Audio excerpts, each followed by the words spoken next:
Hey, how's it going, guys? Mr. Boss for the win here, and in today's GTA video, we're going to be talking about Grand Theft Auto 6 in Liberty City, and how there's a good chance a significant portion of the game could be taking place there. So we all know that Grand Theft Auto 6, the main part of the world, is going to be taking place in Vice City and its surrounding areas, which we know in real life is Miami and Florida, and possibly some of its surrounding states like Georgia and Alabama, and probably even South Carolina as well. Those states add different geography, different cultures, different landscapes than what we see in Florida. Just like how in GTA 5, yes, the main part of the world is Los Santos, but you have the entire state of Greater San Andreas that provides mountains and wilderness and random military bases and whatnot.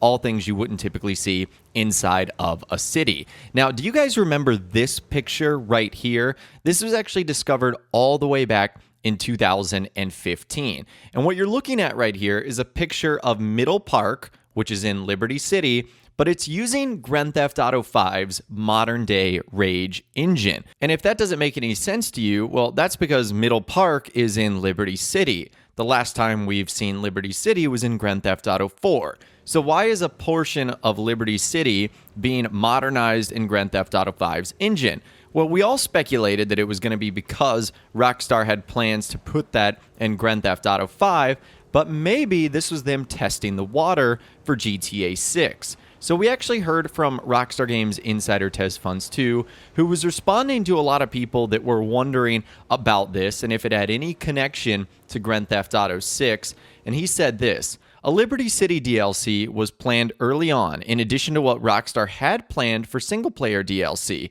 which was ambitious enough that each episode would have introduced its own versions of map changes.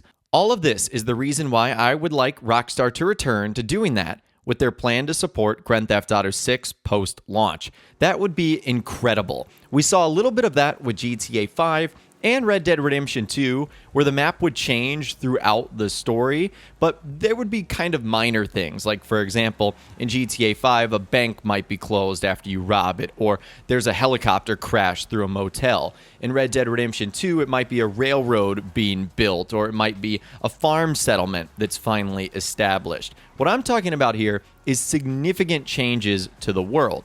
Like, for example, in Grand Theft Auto 5, there was supposed to be a handful of DLCs, like an alien invasion one, a casino heist one, all things that we kind of saw ported into online, but they were supposed to significantly change the map. And that would be cool if Grand Theft Auto 6 did the exact same thing.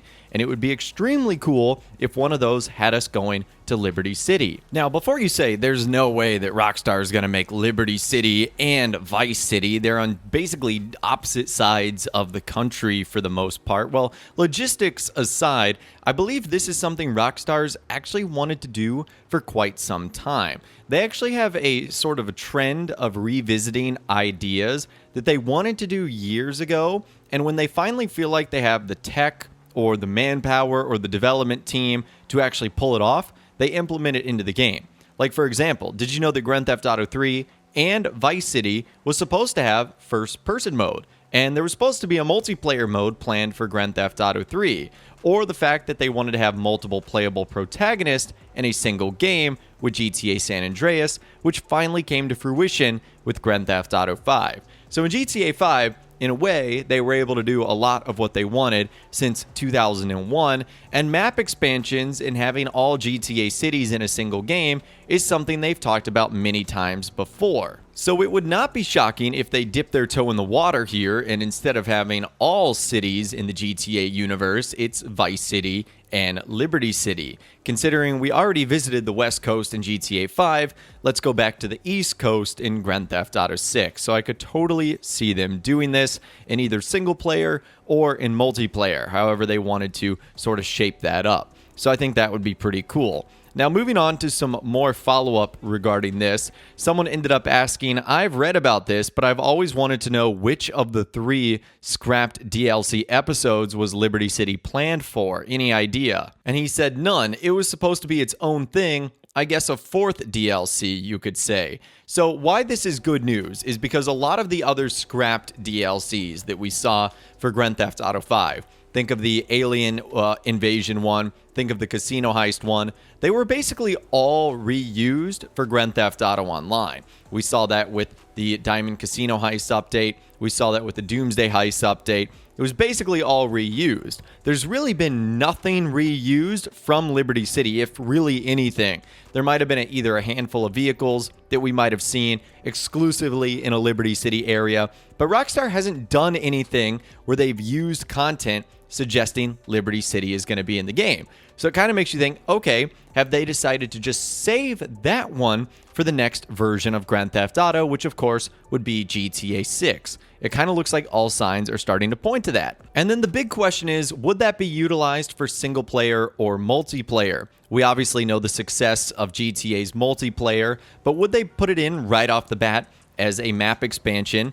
Or would they go back to their roots of what they did in Grand Theft Auto 4 and Red Dead Redemption with story mode expansions? And this kind of brings us to our next topic. As someone said this, I haven't played the game in a long time, nor have I bothered to read any of the discussion here. I'm only going to say that I would like to see a full reset of everything in online. That really just means resetting everyone's character to the beginning and having everything like missions, heist, vehicles, etc., reflecting more realistic dollar values. All this stuff was messed up when they started stupidly inflating the prices, I believe, in the hipster DLC. And TezFunds2 says, then you're better off waiting for GTA Online 2, the multiplayer version of Grand Theft Auto 6. That's when we're going to see our first full reset of our online characters. Until then, I don't believe anything like that is going to happen. People are far too attached to their online characters, the progress they've made, the money they have, the cars they've collected, for Rockstar to just pull the ripcord and say, hey, we're going to reset everything. And that's why I think you're starting to see the vehicle prices be rebalanced now. They're trying to reflect them in a more modern time, but we're not going to see a complete reset until Grand Theft Auto 6 officially arrives. So I'd obviously love to hear from you guys in those comments down below. Do you think Grand Theft Auto 6 is going to feature Liberty City in some way, shape, or form?